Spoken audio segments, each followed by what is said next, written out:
Hey everyone! Have you ever wondered if that pound of coffee you bought really weighs a pound? Today, I'm diving into the sneaky world of false measurements. How sometimes what you see isn't what you get. Let's start with something familiar: food. When you buy packaged goods, there's a term you should know: tolerance.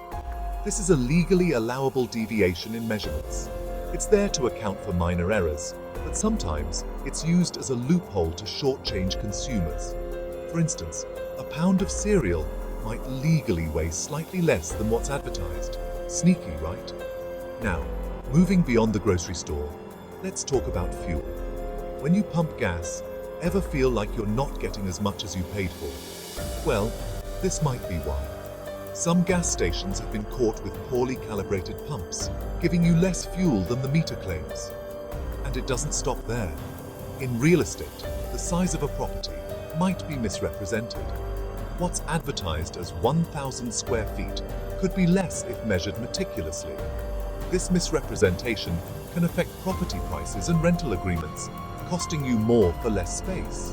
So, how can you protect yourself from these tricks? First, always check products with known weights at home. For things like fuel, use reputable stations and keep an eye on the pump settings.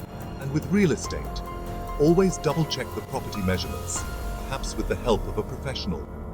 There you have it, a sneak peek into the world of false measurements. Stay informed, stay vigilant, and ensure you get exactly what you pay for.